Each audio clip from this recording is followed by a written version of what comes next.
Good evening to all. और आज से हम अपना नया चैप्टर एक ऐसी यूनिट जिसको अक्सर बच्चे इग्नोर करके चले जाते हैं कि बोले ये तो बस ऐसे ही है, लेकिन ये तो ऐसे ही नहीं है। असल फिजिक्स या असली साइंस तो इसी में भरी हुई है।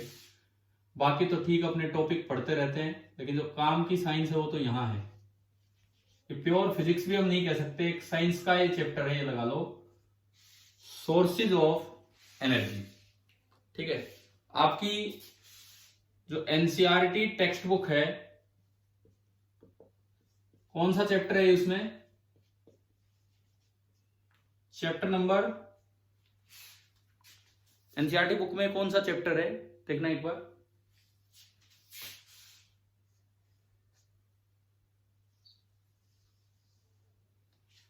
बताओ कौन सा है?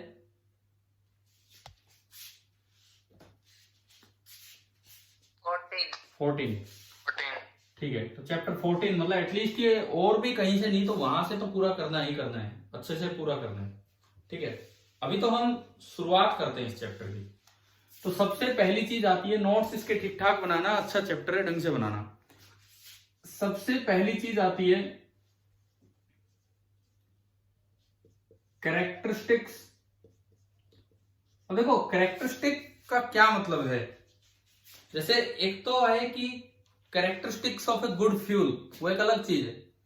एक है characteristics of sources of energy, वो एक अलग चीज है। सोर्सेज ऑफ एनर्जी में कौन कौन सी बातें होती है जो हमें बतानी होती है, फिर उनकी वैल्यू क्या क्या होनी चाहिए कि वो एक अच्छा फ्यूल बने, वो अगला टॉपिक बनेगा, इसके बाद बनेगा। पहले हम लेते हैं characteristics of sources of energy. आपके अगले ऑब्जेक्टिव का ये सिलेबस है ना, आप बता रहे थे, मैंने देखा तो नहीं है वैसे, है ना उसमें ये? Yes sir. तो भाई मान के चलो, पीछे जब एक बार पहले भी शायद कहीं सिलेबस बन के आया था, हमने थोड़ा बहुत आपको आइडिया दिया था, पता नहीं वो उस पर सवाल आ भी पाया कि नहीं आ पाया, उस समय ध्यान नहीं मुझे। लेकिन अगर इस बार प्रिज्म के साथ यही सब सिलेबस है तो एटलीस्ट हम मान के चलें कि ये अच्छा खासा मिलेगा, मिलना चाहिए। जहां से भी पेपर बने मिलना चाहिए, अगर, क्योंकि अभी तक ये पूछा भी नहीं गया है। और आपके एनटीएससी एग्जाम्स में आपने देखा होगा तो इस पे भी सवाल आए हैं। आपके पास रेजो की बुकलेट्स होती हैं क्या, उनमें नहीं है क्या क्वेश्चन इन चैप्टर से? है ना? बिल्कुल बिल्कुल है। एक बार मैंने डिकेज के बारे में थोड़ा बहुत बताया था, वो भी है। तो हम सारी चीजें दोबारा कवर कर रहे होंगे। और जो रिवाज है, रिवाज एक ट्रेंड जो बना दिया गया कि अक्सर इसको ना फिजिक्स का माना जाता है, ना केमिस्ट्री का, ना बायो का, तो ये कोई पढ़ाता ही नहीं है और ये चैप्टर बस बच्चे खुद ही पढ़ लेते हैं। और यूं मान लिया जाता है कि एनटीएससी में इस पे क्वेश्चन आते नहीं, कम आते हैं लेकिन आ सकते हैं। तो हमें तो हर एक चीज पे ध्यान देना है, तो अब आप इस पे फोकस कीजिए। तो सबसे पहले मैं शुरुआत कर रहा हूं characteristics of sources of energy से। देखो, जो सबसे पहली कैरेक्टरिस्टिक है किसी भी सोर्स ऑफ एनर्जी की, सोर्स ऑफ एनर्जी मतलब कोई भी ऐसा सोर्स जहां से हम एनर्जी ले सकते हैं, पेट्रोल, डीजल, एलपीजी, कुछ भी। तो जो एक बड़ी इंपॉर्टेंट पॉइंट है उस सोर्स ऑफ एनर्जी की, वो होती है नेट एनर्जी आउटपुट। बड़ा जो इंपॉर्टेंट पॉइंट होता है वो होता है नेट एनर्जी आउटपुट। इसका क्या मतलब है? देखो, बहुत बार ना आप समझो, मैं बहुत ज्यादा चीजें लिखूंगा नहीं, आप अपनी भाषा खुद बना के लिख लेंगे क्लास के बाद या बीच बीच में। मैं आपको पॉइंट समझाऊंगा क्या है, क्योंकि चैप्टर थोड़ा इसी टाइप का है। नेट एनर्जी आउटपुट का क्या मतलब है कि कई बार आपको कोई यूजफुल एनर्जी चाहिए, उसके लिए आपको पहले से एनर्जी स्पेंड करनी पड़ेगी। मैं लिख देता हूं चलो ये लाइन कि क्या मैं कह रहा हूं, ताकि आपको समझ आए कि नेट एनर्जी आउटपुट का क्या मतलब। Sometimes we have to spend energy. पहले हमें एनर्जी, ये ईजी में एनर्जी लिख रहा हूं, पहले हमें एनर्जी स्पेंड करनी पड़ती है। क्यों स्पेंड करनी पड़ती है? किसी फॉर्म में स्पेंड करनी पड़ेगी, in one form, to get useful. देखो, एक फॉर्म में हमने एनर्जी स्पेंड की और हम हमारे लिए कुछ यूजफुल एनर्जी चाहते हैं इन अनदर फॉर्म। जैसे मैं इसका एग्जांपल दूं, और वहां पे नेट एनर्जी आउटपुट हमारे लिए बड़ा इंपॉर्टेंट हो जाता है। देखो, अपने यहां बहुत से हाइड्रोजन कंपाउंड्स हैं। आपको पता होना चाहिए कि hydrogen is a very hydrogen is having a very huge amount of energy. Hydrogen के पास काफी ज्यादा एनर्जी होती है, लेकिन अपने आसपास H2O ही बहुत है, तो हाइड्रोजन कंपाउंड्स बहुत ज्यादा हैं, परंतु वो कंपाउंड्स एज इट इज काम के नहीं है। तो सबसे पहले ना हमें उस पर कुछ एनर्जी देनी पड़ेगी, हमें उस पर कुछ एनर्जी देनी पड़ेगी। This is the input energy. किस लिए एनर्जी देनी पड़ेगी? उन हाइड्रोजन कंपाउंड से मैं प्योर हाइड्रोजन ला सकूं, उन हाइड्रोजन कंपाउंड से मैं प्योर हाइड्रोजन ला सकूं, और फिर उस हाइड्रोजन को आप जलाओगे, उस हाइड्रोजन को आप जलाओगे तो बाहर, मैं यहां ऐसे सीधा लिख देता हूं, बाहर आपको मिलती है आउटपुट एनर्जी। मैं शॉर्ट में लिख रहा हूं, बाहर आपको मिली आउटपुट एनर्जी। मतलब बहुत से हाइड्रोजन कंपाउंड है, लेकिन पहले मुझे हाइड्रोजन लाना पड़ेगा, तब जाके उसको जलाएंगे तो आउटपुट एनर्जी मिलेगी। तो अब आप बताओ, अगर मैं इस एग्जाम्पल में नेट एनर्जी आउटपुट लिखूं तो क्या होगा? नेट एनर्जी आउटपुट, इधर लिखा इनपुट एनर्जी, उधर लिखा output energy, net energy output क्या होगा? Output energy minus input energy. Output energy जो बाहर लिखी हुई है माइनस इनपुट एनर्जी। ठीक है, ये पहली कैरेक्टरिस्टिक है किसी भी सोर्स की। अब मान लो अगर आप चाहते हो कि एक अच्छा सोर्स हो, मतलब एक वायबल एनर्जी सोर्स हो, तो क्या कंडीशन होनी चाहिए बताओ? क्या नहीं, आउटपुट थोड़ी सी ज्यादा है तो क्या एक अच्छा सोर्स है वो? नहीं। यानी कि अगर आप एक वायबल सोर्स ऑफ एनर्जी चाहते हो, क्या कह रहे हो भाई, कोई बोल रहा है क्या कुछ?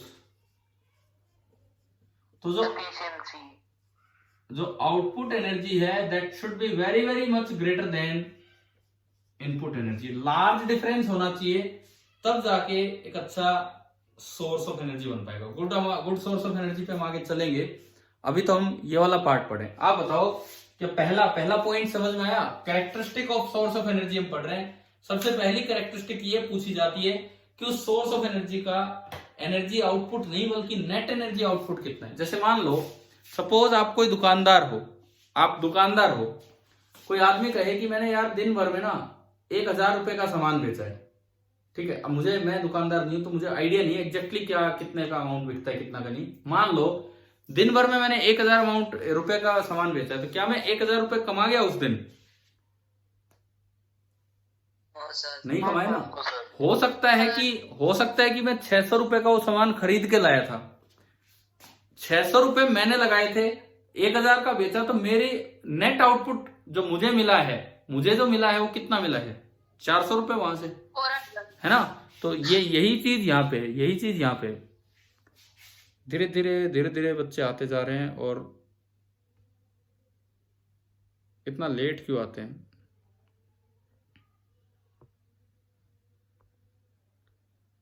चलिए, इसके बाद हम चलते हैं सेकंड कैरेक्टरिस्टिक पे।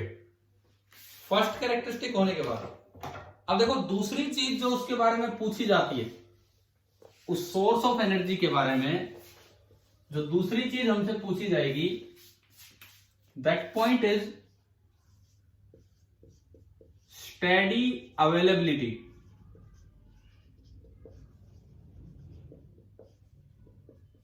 That point is steady availability. इसका क्या मतलब है? ऐसा ना हो कि स्टेडी मतलब इजीली अवेलेबल भी हो, स्टेडी मतलब थोड़ा लंबे समय तक अवेलेबल हो। ऐसा ना हो कि पता लगे यार ये तो 1 महीने में ही खत्म हो गया फ्यूल, आगे मिल ही नहीं रहा, फिर क्या फायदा है। जैसे कोल और पेट्रोलियम है, क्या वो बहुत लंबे समय से अवेलेबल है कि नहीं अर्थ पे? Yes sir. ठीक है, तो स्टेडी अवेलेबिलिटी का यहां पे जो मतलब आता है कि इसका मतलब है over a long period of time. एक तो वो लंबे समय से अवेलेबल हो, जैसे कि कोल एंड पेट्रोलियम, हम जब से सुनते आ रहे हैं, पता नहीं कब से ये लोग नहीं, कोल और पेट्रोलियम जैसे फ्यूल्स पता नहीं कब से अवेलेबल है, और अभी तो काफी समय तक रहेंगे भी। ठीक है, दूसरी बात आप इसका ये भी मतलब ले सकते हो इजीली एक्सेसिबल मतलब आसानी से इन तक पहुंचा जा सके। स्टेडी अवेलेबिलिटी मतलब आसानी से अवेलेबल हो और लंबे समय तक अवेलेबल हो। ठीक है। तीसरी property characteristic of source of energy हम पढ़ रहे हैं। तीसरी चीज जिस पे ध्यान जाना चाहिए, नंबर 3, देखो कई बार क्या होता है हम सोचते हैं कि भाई ठीक है बड़ा अच्छा फ्यूल है, लेकिन अगर वो सेफ ही नहीं है, मतलब आसानी से अवेलेबल ही, मतलब हम यूज ही नहीं कर पा रहे आसानी से, फिर हमारे लिए किस काम का है वो। तो अगली चीज होती है सेफ एंड, आप ये पॉइंट्स याद रखो, इसके अंदर लाइन वाइन तो आप लिख देंगे जो भी है, safe and convenient to use, safe and convenient to use. अब इसका कोई एग्जांपल दो कि जहां पे मतलब अच्छा सोर्स है लेकिन वो सेफ नहीं है, वो इतना आसान नहीं है कि हर आदमी उसे यूज कर पाए। न्यूक्लियर एनर्जी, न्यूक्लियर एनर्जी इसका एक एग्जांपल है। क्या अपने आसपास न्यूक्लियर पावर प्लांट होते हैं या फिर ये जो बिजली बन के आती है thermal power plant, hydro power plant, उनसे आती है? हाँ देखो सरकारी जो कंपनियां हैं उनके नाम होते हैं NTPC national thermal power corporation, NHPC national hydro power corporation, ये ज्यादा एनर्जी देती है। न्यूक्लियर पावर प्लांट बहुत कम बनाए गए हैं, बिकॉज मतलब बहुत कम बनने का मतलब कि उनसे बहुत ज्यादा लोगों तक एनर्जी नहीं पहुंच पा रही है। न्यूक्लियर पावर प्लांट्स अगर आप देखेंगे तो उनसे बहुत ज्यादा लोगों तक एनर्जी नहीं पहुंच पा रही है, तो वो क्योंकि वो इतना सेफ नहीं है, उसके कई हैजार्ड्स हैं, उसके लिए ट्रेन टेक्नीशियंस चाहिए जो उस न्यूक्लियर पावर प्लांट को ऑपरेट कर सके, और बस ऐसे कम ही लोग होते हैं, तो इसलिए बहुत ज्यादा न्यूक्लियर पावर प्लांट नहीं है। तो safe and convenient to use का क्या मतलब है कि अगर आप चाहते हो to be used by a large number of people, अगर आप उसको यूज कर पाए तो उसके लिए ये चीज बहुत जरूरी है कि ये सेफ हो। अब न्यूक्लियर पावर प्लांट से कभी कभार ऐसी घटनाएं हो जाती हैं कि आने वाली पीढ़ियों तक उसका नुकसान होता है। सुना होगा ना आपने, न्यूक्लियर पावर प्लांट कई बार इस तरह का विस्फोट कर देता है, एटम बम का रूप धारण कर देता है, तो ये इस तरह की दिक्कतें हैं, तो उसमें ट्रेन टेक्नीशियंस चाहिए। तो ये प्रॉब्लम न्यूक्लियर एनर्जी के साथ आती है। इस चैप्टर में हम पढ़ेंगे न्यूक्लियर एनर्जी के बारे में भी कुछ। क्या इससे पहले कभी मैंने थोड़ा बहुत कुछ पढ़ाया है ना न्यूक्लियर एनर्जी है इनके बारे में पहले कभी? कोई कभी कोई लेक्चर ही नहीं हुआ है पीछे? नहीं हुआ है तो कोई बात नहीं, हम करेंगे। यहाँ पे मैं एक अलग से आपकी प्लेलिस्ट बनाऊंगा इस पे सोर्सेज ऑफ एनर्जी चैप्टर की, और यहाँ से उसके लेक्चर स्टार्ट हो रहे हैं। बट आप सुबह और शाम इनके लेक्चर्स अटेंड कीजिए। ऐसे नहीं है कि बस जब मन आए जब किया, और नहीं कर रहे हो तो भाई अपने वीडियो लेक्चर्स अटेंड किया कीजिए। अगर लाइव अटेंड नहीं कर रहे हो तो वीडियो अटेंड कीजिए। ठीक है, नोट्स ढंग से बनाना थोड़ा अपने एनसीईआरटी बुक की मदद से। चलिए चौथा पॉइंट, अब ये safe and convenient to use, इसको समझाने का एग्जांपल तो न्यूक्लियर एनर्जी बड़ा अच्छा सा था। चौथा पॉइंट है कि it should be easy to store, it should be easy to store and transport. It should be easy to store and transport. अब ये लाइन इतनी आसान है कि आसानी से आपको समझ में आ ही रहा है। क्या मतलब है? देखो, एक होता है फ्यूल का पॉइंट ऑफ प्रोडक्शन, जैसे तेल के कुएं हैं, वहां पे पेट्रोलियम प्रोड्यूस किया जाता है। एक है पॉइंट ऑफ प्रोडक्शन, वहां पे पेट्रोलियम आपने प्रोड्यूस कर लिया, लेकिन वो फ्यूल वहीं थोड़ी यूज करना है। सबसे पहले तो उस फ्यूल को एक स्टोरेज पॉइंट पे डालना होगा, मतलब ऐसी चीज हो कि वो स्टोर हो सके, इजी टू स्टोर। वहां से आपको जो फ्यूल मिला, उस फ्यूल को पहले तो हमें एक स्टोरेज पॉइंट पे डालना होगा, उसके बाद हो सकता है स्टोरेज पॉइंट से नेक्स्ट स्टोरेज पॉइंट पे जाए। फाइनली उसे ट्रांसपोर्ट करना होगा कहां तक? आम आदमी तक, यूजर तक। पहले स्टोर करना होगा एंड देन उसको ट्रांसपोर्ट करना होगा। अगर ये चीजें मुश्किल हैं तो वो फ्यूल हमारे किसी काम का नहीं है। पेट्रोलियम, आपने तेल के टैंकर चलते हुए देखे हैं ना, भर भर के आते रहते हैं ये, Yes, sir. है ना। तो यानी कि ये इजीली स्टोरेबल भी है, ट्रांसपोर्टेबल भी है, ठीक है, और इकोनॉमिक भी होना चाहिए। ऐसा ऐसा नहीं है, easy to store and transport के साथ साथ इकोनॉमिक, मतलब पता लगे जितनी एनर्जी नहीं दे रहा उससे ज्यादा खर्चा तो स्टोर और ट्रांसपोर्ट करने में लग गया, तो फिर वो हमारे किस काम का, फिर तो वो हमारे किसी भी काम का नहीं है, ठीक है। इस इकोनॉमी को मैं यहां से हटा के अलग से पांचवा ही पॉइंट बना देता हूं, ठीक है। जो फिफ्थ पॉइंट होगा सोर्स ऑफ एनर्जी की कैरेक्टरिस्टिक बताने में, पांचवा पॉइंट ये होता है कि it should B economical. Economical का क्या मतलब है, इसका एक, सस्ता। हाँ, इसका एक एग्जांपल देता हूं। हाइड्रोजन एक बड़ा अच्छा सोर्स ऑफ एनर्जी है। आप बताओ सन से यहां तक एनर्जी क्यों आ रही है, क्या हो रहा है सन में, ऐसा कौन है सन का सोर्स ऑफ एनर्जी? हाइड्रोजन। हाँ, सन के अंदर बहुत ज्यादा हाइड्रोजन है, और केवल हाइड्रोजन से इतनी खतरनाक एनर्जी जनरेट हो रही है न्यूक्लियर फ्यूजन के थ्रू कि हमारा जीवन चल रहा है, केवल सन की वजह से हमारा जीवन चल रहा है। Sun is the ultimate source of energy, वो नहीं होता तो कुछ भी नहीं होता। अब हाइड्रोजन तो धरती पे भी है, परंतु वो इकोनॉमिकल सोर्स प्रूव नहीं हुआ है अभी तक। हाइड्रोजन इकोनॉमिकल सोर्स प्रूव नहीं हुआ है फॉर कॉमन यूज, क्योंकि जो कॉस्ट लग जाती है ना उसको प्रोड्यूस करने में, मैंने बताया था हाइड्रोजन कंपाउंड से हाइड्रोजन प्रोड्यूस करना है, फिर उसको स्टोर करना है यूज करने के लिए, तो उसको प्रोड्यूस करने में और स्टोर करने में, आप एग्जाम्पल दिमाग में रखना कि जो हाइड्रोजन वाला एग्जाम्पल है ये इसका बड़ा अच्छा एग्जाम्पल है कि एक बड़ा अच्छा सोर्स होने के बावजूद भी वो कॉमन मैन के लिए यूजफुल नहीं है, क्योंकि ज्यादा अमाउंट, ज्यादा पैसा लग जाता है उसको इस लायक बनाने में कि वो कुछ एनर्जी दे, ठीक है। तो मैंने आपको 5 पॉइंट्स बताए, 5 पॉइंट्स जस्ट एक बार रिपीट करना। Characteristics of sources of energy, पहला पॉइंट हमने बताया था, क्या बताओ, आप बोलो। नेट एनर्जी आउटपुट, कि केवल आउटपुट नहीं देखना, नेट आउटपुट देखना है कि आपको कितनी एनर्जी देनी पड़ी थी और तब जाके एनर्जी उससे मिली, ठीक है। दूसरा पॉइंट क्या था, सेकंड पॉइंट, स्टेडी अवेलेबिलिटी। आप लिखते हो ना, साथ साथ नोट तो करते होंगे पॉइंट्स। देखो ये चैप्टर ऐसा है कि बहुत भारी भी कॉन्सेप्ट नहीं है, लेकिन एक अच्छा चैप्टर है, तो आपको ना अच्छे तरीके से ये चीजें नोट डाउन करनी चाहिए।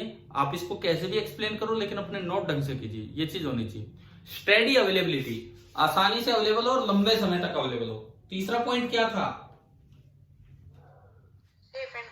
Safe and convenient to use. इसका एग्जांपल था न्यूक्लियर एनर्जी, अच्छा सोर्स होने के बावजूद भी वो सेफ नहीं है। चौथा example, easy to store and transport, जैसे पेट्रोलियम होता है, आप स्टोर भी कर पाते हो, ट्रांसपोर्ट भी कर पाते हो। और पांचवा एग्जांपल थी कॉस्ट से रिलेटेड, कि इट शुड बी इकोनॉमिकल। और इसका एग्जांपल था कि जो हाइड्रोजन कंपाउंड है, हाइड्रोजन एक बड़ा अच्छा सोर्स ऑफ एनर्जी है। सन की एनर्जी इतनी ज्यादा सन हमें प्रोवाइड कर रहा है, लेकिन अर्थ पे हाइड्रोजन भी है, परंतु हाइड्रोजन कंपाउंड से हाइड्रोजन अलग करके वो एनर्जी लेना बड़ा मुश्किल काम है, तो इतना आसान काम नहीं है, ठीक है भाई। 4-5 पॉइंट्स याद रखना, और भी आप बना सकते हो, तो जनरल सी बातें हैं। अब इसके बाद मैं चलता हूं एक टर्म पे, characteristics of sources of energy में 5 बातें होने के बाद अब मैं एक टर्म पे चलता हूं। ये टर्म आपने अच्छे से पढ़ रखी होगी, calorific value of a fuel, एक जनरल सी टर्म है। Calorific value of a fuel का क्या मतलब है, amount of heat energy required to burn 1 kilogram. Required आप गलत बोल गए हो, रिक्वायर्ड गलत बोल गए हो, फिर तो वो मेरे लिए किस बात का फ्यूल है। देखो ये क्या चीज है, amount of heat energy produced, हाँ ये ठीक थी। Amount of heat energy produced बोलिए, रिलीज बोलिए, कब रिलीज हो, बोलो। when 1 kilogram of fuel is burn. अब देखो किलोग्राम बोल दो, ग्राम बोल दो, अक्सर ग्राम बोला जाता है, यूनिट मास बोल दीजिए, आप यूनिट मास बोल दीजिए या 1 ग्राम बोल दीजिए, अक्सर ग्राम बोल दिया जाता है, आप किलोग्राम में भी दे सकते हो, ठीक है। और लेकिन एक और चीज उसमें लिखना, complete burning, complete burning of 1 gram of fuel, या यूनिट मास ऑफ फ्यूल भी बोल सकते हो आप। वो तो जब यूनिट आएगी ना, जो कैलोरीफिक वैल्यू की यूनिट आएगी, उसके आगे लिखा होगा कि ये ग्राम में है कि किलोग्राम में है। जैसे मान लो केरोसिन ऑयल देखा है कि नहीं देखा है, पहले तो ये बताओ। केरोसिन ऑयल, मिट्टी का तेल आपने देखा है कि नहीं देखा है? Yes sir. कहाँ कहाँ यूज करते हो? Yes sir. क्या घर में यूज होता है या कहाँ पे देखा है आपने? बताओ एक है क्या? देखो, अब इसका यूज कम हो गया है घरों में। पहले क्या होता था, इन्वर्टर फैसिलिटी नहीं थी। अब आज से 10 साल पहले की बात कर लो, 2010 की मैं बात करूं तो 2008-9 के आसपास से पहले घरों में इन्वर्टर नहीं होते थे। 2008-9 से पहले घरों में इन्वर्टर नहीं होते थे। तो आपके जन्म के बाद की बातें हैं ये, समझ गए हो ना? कब का है ये बैच? मतलब नियरली पूछ रहा हूं मैं, कौन से ईयर का आपका जन्म है? 2005 के आसपास के हो, ठीक है। मान लो 2005 के आसपास का है आपका जन्म। तो मुझे लगता है 2005 में भी इन्वर्टर नहीं थे, कुछ एक घरों में किसी में हो तो हो। 8-9 के बाद इन्वर्टर आए हैं। तो केरोसिन ऑयल की बड़ी भारी डिमांड थी उस समय। बच्चे तब भी पढ़ने वाले होते थे, लाइट भी कमी आती थी गाँव में यार, तो 2-2 घंटे लाइट आ रही, ये हाल था। तो पढ़ना तो होता था, एग्जाम भी होते थे, सब कुछ है। तो वहां पे ना एक लैंप आता था, बड़ा अच्छा सा लैंप। एक मोमबत्ती में पढ़ना और एक लैंप में पढ़ने में बड़ा फर्क है, क्योंकि हमारा तो अनुभव है उन चीजों का। मोमबत्ती में जब आप पढ़ते हो, मोमबत्ती जला के, तो यार उसकी जो ऊपर जो लो होती है वो कभी इधर जाती कभी इधर, हवा से हिलती रहती है, तो बड़ा परेशानी सी रहती है।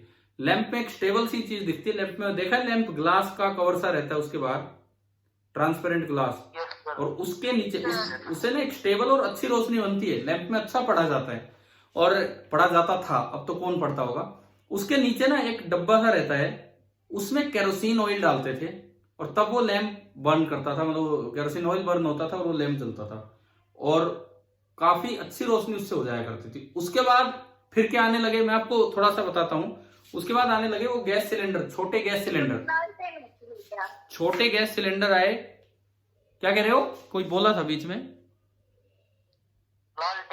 यार, सुनो। लालटेन हमारे लिए ना, लालटेन हमारे लिए एक ऐतिहासिक सी चीज थी। हमने तो बस टीवी में ही देखी थी लालटेन, तो मैं आपको बताऊं, घरों में तो लैंप ही यूज कर रहे थे हम। लालटेन भी ले आओ, वो भी वैसी थी। उसके बाद जो अगली चीज आई, मैं इसी कड़ी में आपको बढ़ाता हूं।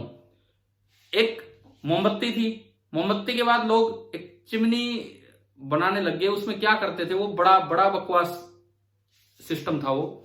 मिट्टी का तेल भर लिया एक छोटी सी ग्लास की बोतल में, और उसमें ना एक मोटी सी, वो पता नहीं कपड़े की वो बना दी बाती, और उसको जला देते थे। अब यार उसमें पड़ते, उसमें एक ऐसी काली सी धुआं निकलती थी उसमें से लगातार, आधी बार वो हमारे नाक में जाती थी। वो तो बड़ा बेकार सिस्टम था, बहुत बेकार सिस्टम। लेकिन उनसे अच्छा आया लैंप। लैंप के बाद आया गैस सिलेंडर।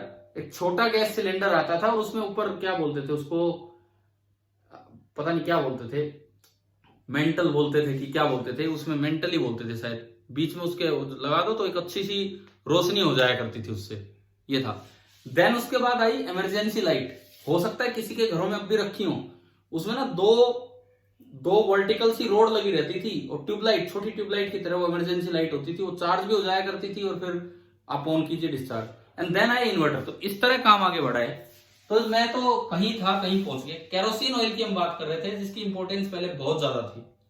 तो जो केरोसिन ऑयल होती है, उसकी जो कैलोरीफिक वैल्यू है, ये जो केरोसिन ऑयल है, वो दी जाती है इस तरह से कि 1 ग्राम अगर आप केरोसिन ऑयल को बर्न करते हैं, कंप्लीट बर्निंग होने पे उससे 48 किलो जूल एनर्जी मिलती है। 1 ग्राम केरोसिन ऑयल की कंप्लीट बर्निंग होने पे 48 किलो जूल एनर्जी मिलती है। तो ये ऐसे लिखा जाएगा, 48 किलो जूल पर ग्राम केरोसिन ऑयल की ये कैलोरीफिक वैल्यू। तो कैलोरीफिक वैल्यू का मतलब आ गया ना समझ, क्या है क्या नहीं, ठीक है। ये जो मैंने आपको बीच में कुछ 2-4 बातें बताई कि पहले ये होता था, ये होता था, आप अपने घर पे आपके चाचा हो या आपसे बड़ा भाई हो या पापा, उनसे आप पूछिए कि भाई क्या सच में क्या सिस्टम था, किस तरह से चीजें यूज होती थी, अगर पूछ के तो देखना एटलीस्ट। चलो कैलोरीफिक वैल्यू आ गई ना समझ, क्या होती है? Yes, sir. ठीक है।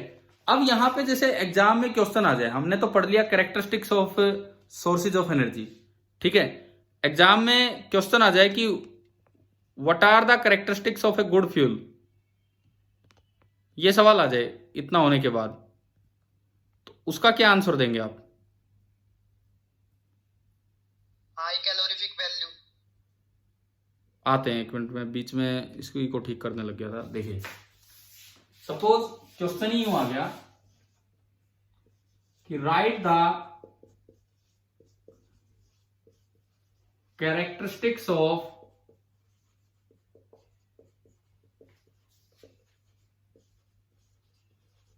अ गुड फ्यूल, एक अच्छे फ्यूल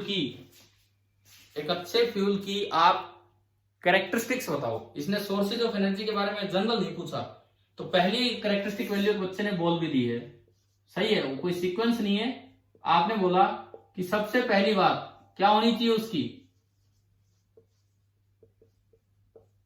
हाई कैलोरीफिक वैल्यू। 1 ग्राम बर्न होने पे काफी ज्यादा एनर्जी मिले, जैसे केरोसिन ऑयल की भी ठीक है, 1 ग्राम से 48 किलो जूल दे रहा है, ठीक है। और बताओ जो भी दिमाग में है वही। Low ignition temperature. क्या, दोबारा बोलो, मुझे सुनाई नहीं दिया। Ignition temperature. अच्छा, इग्निशन टेम्परेचर, पूरी लाइन बोलो, क्या लिखूं मैं इसमें? Moderate. मॉडरेट इग्निशन टेम्परेचर, जहां पे उस फ्यूल की बर्निंग स्टार्ट हो वो एक नॉर्मल सा टेम्परेचर होना चाहिए। बहुत कम होगा, अपने आप ही स्टार्ट होगा, बहुत ज्यादा होगा, हम रीच ही नहीं कर पा रहे उसे। और बताओ, जो पीछे हमने पढ़ा सोर्सेज ऑफ एनर्जी, उससे सोच के बताओ, मतलब पहला टॉपिक जो पढ़ा उससे। दोबारा बोलो, क्लियर नहीं आ पा रही आवाज। कॉज मिनिमम पोल्यूशन, देखो एक नया पॉइंट जो है, एक नया पॉइंट, नया इसलिए कि पीछे जो characteristics of sources of energy में ये वाला पॉइंट हमने नहीं लिखा था, तो इनका अगला पॉइंट ये है कि कॉज मिनिमम एनवायरमेंटल पोल्यूशन। जो घर में सिंपल चूल्हा यूज किया जाता है या किया जाता था कुछ घरों में या कुछ में अब भी होता है, क्या वो पोल्यूशन क्रिएट करता है कि नहीं, बताओ? Yes, sir. है थोड़ा ना? थोड़ा. अब वो जो भी है वो हम तो अपने सपोर्ट करने के लिए हम कह देते हैं, कई कहते हैं ना भाई चूल्हे की ही रोटी खाएंगे और इस तरह से, लेकिन ठीक है वो एक अलग बात है, लेकिन चूल्हा जो है वो काफी पोल्यूशन क्रिएट कर देता है। थोड़ा थोड़ा मत बोलिए, as compare to the gas cylinder, जो आप एलपीजी गैस सिलेंडर यूज करते हैं उसके मुकाबले, यानी कि कोई स्मोक प्रोड्यूस नहीं होनी चाहिए, तब जाके ये है कि भाई, इसका मतलब ये है कि should not produce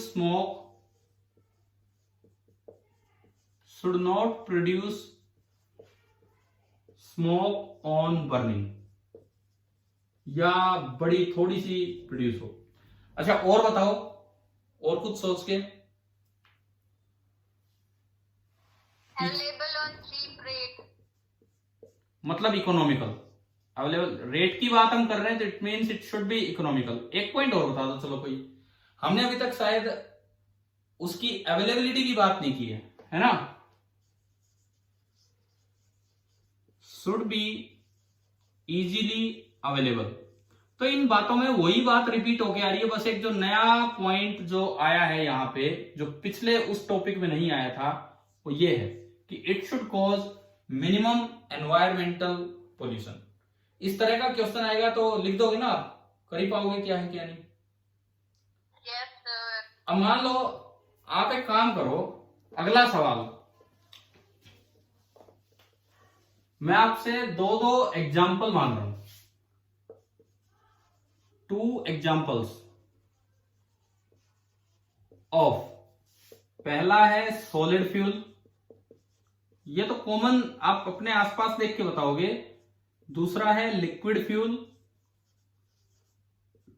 एंड तीसरा है गैसियस फ्यूल। Solid तो coal. कोल, Sir, solid तो coal और wood. चारकोल। अच्छा एक जो घरों में भी यूज होता रहा है, अब भी होता है, नहीं होता है?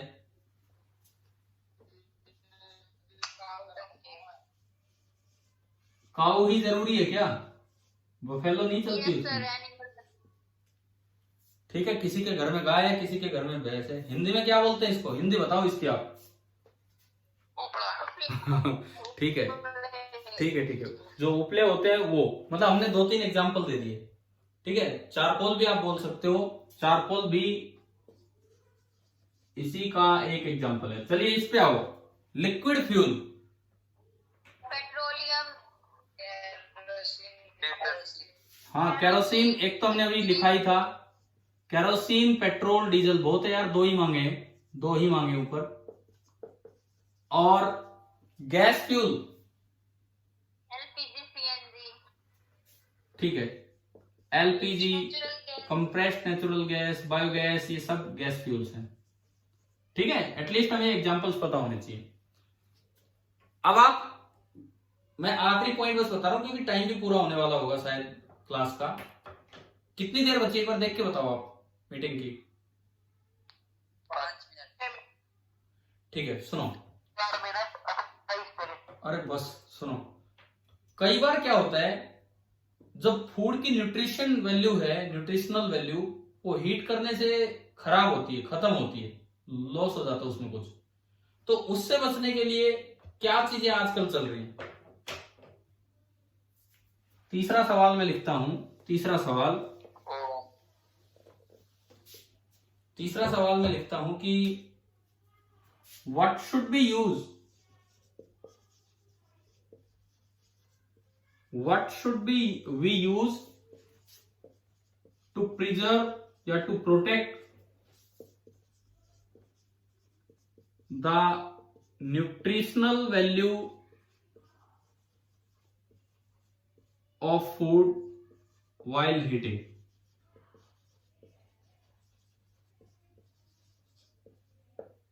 बस आंसर बता दो अभी तो। बच्चे ने बोला था, एक स्टूडेंट ने, आपने, किसी ने, बताओ। हाँ, आपने देखो, होगा भी, आप में से हो सकता है किसी के घर में हो भी,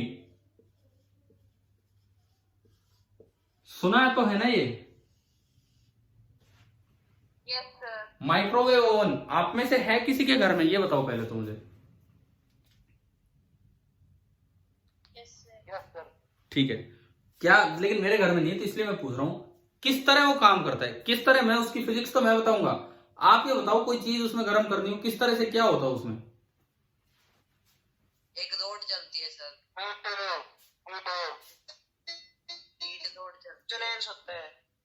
टाइम और टेम्परेचर सेट करना। ठीक है, ठीक है, आप उसकी एक अप्लाई कैसे करना है वो सब बता रहे हो। मैं फिजिक्स के नाम पे एक चीज बताता हूं। क्या हमने कभी एसएचएम जब चैप्टर पढ़ा तो रेजोनेंस पढ़ा था? Resonance, yes sir. एक सवाल ध्यान भी होगा ना आपको, 3-4 रस्सियां लटक रही हैं, एक को डिस्प्लेस किया तो किसमें मैक्सिमम वो होगा, करवाया था ये? Yes sir. जिसकी लेंथ सेम होती है। अब मैं आपको एक ये आंसर दे रहा हूं कि microwave oven, it works on the principle of resonance. कैसे, ये आपको सोच के, अगली क्लास की शुरुआत हम यहां से करेंगे। ये आपको सोचना है कि क्या वाटर मॉलिक्यूल की स्पीड नहीं, चलो मैं बता देता हूं, देता है वाइब्रेशन। सुनो होता क्या है। फूड आइटम में कुछ ना कुछ वाटर मॉलिक्यूल्स होते हैं, ठीक है, वो उनके अपनी ऑसिलेशन की एक फ्रीक्वेंसी होती है, नेचुरल फ्रीक्वेंसी। माइक्रोवेव ये ईएम स्पेक्ट्रम का एक पार्ट है कि नहीं? आपको ध्यान है ईएम स्पेक्ट्रम कभी बनाया हो हमने? Yes sir. मैं एक बार फिर बना देता हूं। ईएम स्पेक्ट्रम बीच में होता था विजिबल, वॉयलेट से रेड, इंफ्रारेड, अल्ट्रावायलेट, इधर माइक्रो, इधर रेडियो, इधर एक्सरे, देन गामा रे। इधर जाते हैं फ्रीक्वेंसी बढ़ती है और इधर आते हैं तो वेवलेंथ बढ़ती है ना भाई? ध्यान है सभी को? तो ये पार्ट है माइक्रोवेव। माइक्रोवेव की जो फ्रीक्वेंसी होती है, माइक्रोवेव की जो फ्रीक्वेंसी होती है वो वाटर मॉलिक्यूल्स की नेचुरल फ्रीक्वेंसी से मैच कर जाती है। तो जब माइक्रोवेव आती है तो वाटर मॉलिक्यूल्स को वो इतना ज्यादा ऑसिलेट करवा देती हैं कि उनमें बहुत ज्यादा थर्मल एनर्जी जनरेट हो जाती है और उससे उसका टेम्परेचर राइज कर जाता है। ये क्वेश्चन एक बार पीएमटी एग्जाम में आ चुका है। माइक्रोवेव ओवन पे भी किस तरह से काम करती है, 4 ऑप्शन थी तो उनमें जो बेस्ट ऑप्शन था वो रेजोनेंस वाला था। ठीक है, चलिए आज की क्लास में हमने चैप्टर स्टार्ट किया सोर्सेज ऑफ एनर्जी। समझ आया कि नहीं आया यहां तक बताओ? ठीक है, थोड़ा इसमें भी टाइम देना, ऐसे ही मत निकाल देना इस चैप्टर को भी। एक अच्छा चैप्टर है, हमने पीछे पूरा टाइम देने के बाद अब ये चैप्टर स्टार्ट किया है, अब हम इसको ढंग से अपना कंप्लीट करेंगे अगले कुछ दिनों में। ठीक है भाई, और एनसीईआरटी बुक की एक एक लाइन टू लाइन आपको फॉलो कर लेनी है इस चैप्टर में। ठीक है, और दूसरी बात, कल सुबह हम मिलेंगे फिर से 7 बजे आपकी क्लास के लिए। Thank you.